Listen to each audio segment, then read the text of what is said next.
कड़कड़ाती ठंड का मौसम शुरू हो चुका था। नीले आसमान में सूरज की गर्मी कम और बर्फीली हवाओं का जोर ज्यादा था। इसी जंगल के एक पुराने झुलसे हुए पेड़ पर रीमा चिड़िया अपने पति टुन्नू, बेटे कुक्कू और छोटी बेटी चुटकी के साथ रहती थी। उनका घोंसला तिनका तिनका होकर बिखर रहा था, जहाँ से ठंडी हवाएं सीधे अंदर आती। मुझे बहुत ठंड लग रही है। क्या आज रात हम फिर भूखे सोएंगे?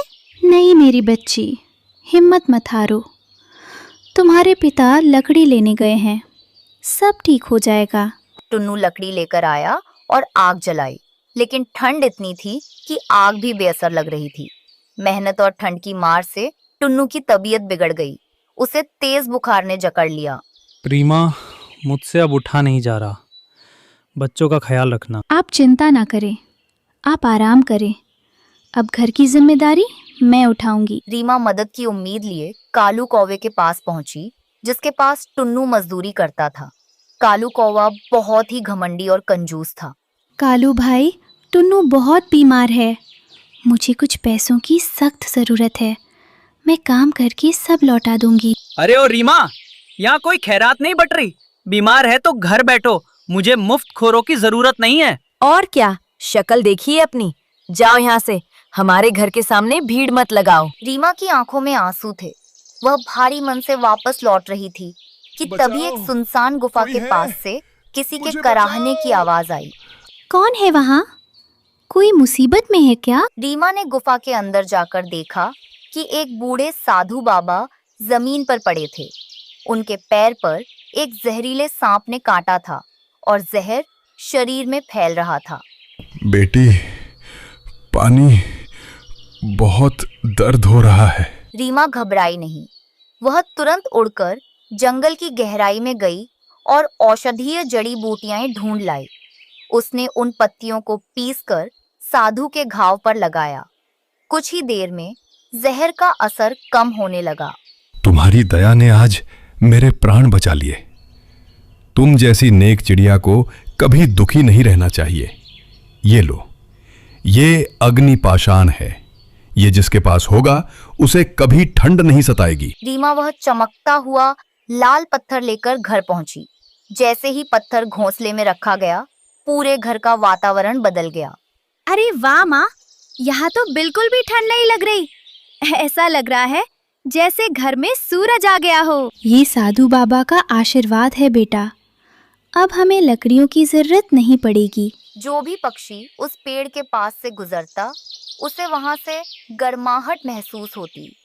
धीरे धीरे यह खबर पूरे जंगल में फैल गई और कालू कौवे के कानों तक भी पहुंची। गोरी, सुना तुमने? उस मामूली चिड़िया के पास कोई जादुई चीज है। अगर वो हमारे पास हो तो हमें इस सर्दी में मजे आ जाएंगे। तो देर किस बात की? रात के अंधेरे में उसे उठा लाओ। रात को जब रीमा का परिवार गहरी नींद में था, कालू चुपके से पत्थर चुराकर अपने घर ले गया। लेकिन जैसे ही वह पत्थर कालू के घर पहुंचा, उसका रंग लाल से नीला हो गया। ये क्या? ये पत्थर इतना ठंडा क्यों हो रहा है? कालू देखो, हमारे पंखों पर बर्फ जम रही है, बचाओ। देखते ही देखते कालू का पूरा घर बर्फ के किले में बदल गया। पत्थर में से एक गरजती हुई आवाज आई। ओ लालची कौवे, ये पत्थर केवल निस्वार्थ लोगों के लिए गर्मी देता है। तूने इसे चुराया है, इसलिए अब तू इसी ठंड में जम जाएगा। अगर जान प्यारी है तो इसे अभी वापस कर। कालू और गौरी ठंड से नीले पड़ चुके थे। वे कांपते हुए रीमा के घर पहुंचे और पत्थर उसके कदमों में रख दिया। रीमा बहन, हमें माफ कर दो। हमने लालच में बहुत बड़ी गलती की। अपनी जान बचाकर हम भाग रहे हैं। बस हमें माफ कर दो। कालू भाई, ईमानदारी की रोटी में जो सुख है वो चोरी में नहीं। खैर, भगवान आपको सद्बुद्धि दे। जैसे ही पत्थर रीमा के हाथ में आया, वह फिर से गर्म हो गया। पत्थर की गर्मी से टुन्नू की तबीयत भी धीरे धीरे ठीक होने लगी। अब रीमा का परिवार उस जादुई पत्थर की गर्माहट में खुशी खुशी रहने लगा। हिमालय की ऊंची चोटियों के नीचे एक घना जंगल था, जो पूरी तरह सफेद बर्फ की चादर से ढका हुआ था। यहाँ की ठंड हड्डियों को कपा देने वाली थी। इसी बर्फीले जंगल में एक नन्ही चिड़िया चुटकी अपने माता पिता रीमा और टुन्नू के साथ एक सूखे पेड़ पर रहती थी। सुबह का समय था, चारों तरफ धुंध छाई हुई थी। रीमा और टुन्नू लंबी उड़ान की तैयारी कर रहे थे क्योंकि बर्फबारी के कारण दाना मिलना। पिताजी, आज मुझे भी अपने साथ ले चलिए ना, मैं घर में अकेले बोर हो जाती हूँ। नहीं मेरी बच्ची, बाहर बहुत बर्फीली हवाएं चल रही है। तुम अभी बहुत छोटी हो और तुम्हारे पंख इतने मजबूत नहीं हुए हैं कि तुम इस बर्फीले तूफान का सामना कर सको। हाँ चुटकी, रीमा ठीक कह रही है। तुम यहीं सुरक्षित रहो। हम वादा करते हैं कि कुछ दिनों में जब धूप खिलेगी तब हम तुम्हें भी साथ ले जाएंगे। चुटकी उदास तो हुई पर उसने माता पिता की बात मान ली। रीमा और टुन्नू उसे घोंसले में छोड़कर भोजन की तलाश में उड़ गए। उड़ते उड़ते दोनों जंगल के उस पार एक ऊंची चट्टान के पास पहुंचे जहां एक पुराने पेड़ पर कुछ जमे हुए फल लटके थे। जैसे ही रीमा ने एक फल को तोड़ने के लिए चोंच मारी, ऊपर जमी हुई बर्फ के बोझ से एक विशाल पत्थर खिसक गया। टुन्नू, हटो यहाँ से। लेकिन देर हो चुकी थी। वह पत्थर सीधे उन दोनों पर गिर गया और वे दोनों वहीं मर गए। बर्फीली वादियों में सन्नाटा छा गया। शाम ढल चुकी थी। चुटकी अपने घर की दहलीज पर बैठी ठंडी हवाओं के बीच आसमान को ताक रही थी।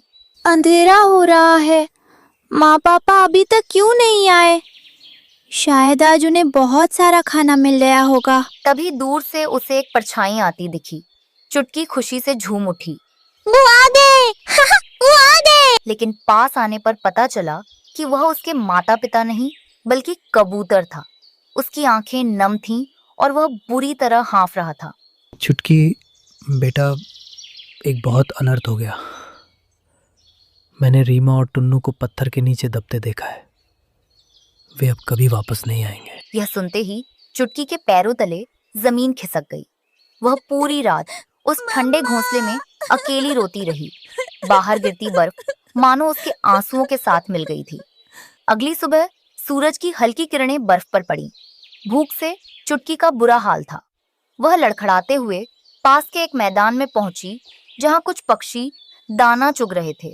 वहां गौरी कौवी, लूसी कबूतरी और लाडो चिड़िया मौजूद थी। चुटकी एक ठंडी टहनी पर बैठकर उन्हें देख रही थी, पर डर के मारे आगे नहीं बढ़ पा रही थी। तभी गौरी कौवी की नजर उस पर पड़ी। अरे चुटकी, तुम वहाँ अकेले क्यों बैठी हो? यहाँ आओ। चुटकी धीरे से उनके पास आई। उसकी आंखों में अभी भी नमी थी। हमें कबूतर ने सब बताया। रीमा और टुन्नू हमारे सबसे अच्छे दोस्त थे। हमें बहुत दुख है कि वे अब हमारे बीच नहीं रहे। पर तुम घबराओ मत चुटकी, तुम अकेली नहीं हो। ये लो, मेरा आधा दाना तुम खा लो। एक एक करके सभी पक्षियों ने अपने हिस्से का भोजन नन्ही चुटकी के सामने रख दिया। उस दिन के बाद से जंगल के उन पक्षियों ने चुटकी को अपना लिया। वे उसे रोज अपने साथ भोजन की तलाश में ले जाते और उसे बर्फीले तूफान से बचना सिखाते। चुटकी, आज हम उस ढलान की तरफ चलेंगे जहाँ धूप जल्दी आती है। वहाँ घास आसानी से मिल जाएगी। जी गौरी मौसी, मैं तैयार हूँ। धीरे धीरे चुटकी ने अपने टूटे हुए घर को सूखी घास और रुई से फिर से गर्म और आरामदायक बना लिया। अब उसकी जिंदगी पटरी पर लौट आई थी। वह अब आत्मनिर्भर बन चुकी थी। समय बीतता गया। चुटकी अब बड़ी हो गई थी। वह आसमान में ऊंची उड़ान भरती थी। लेकिन हर रात जब चांद की रोशनी बर्फीली वादियों को चमकाती, चुटकी अपने घोंसले के दरवाजे पर रुककर तारों को देखती। उसे महसूस होता कि उसके माता पिता उन तारों में बैठकर उसे देख रहे हैं और मुस्कुरा रहे हैं।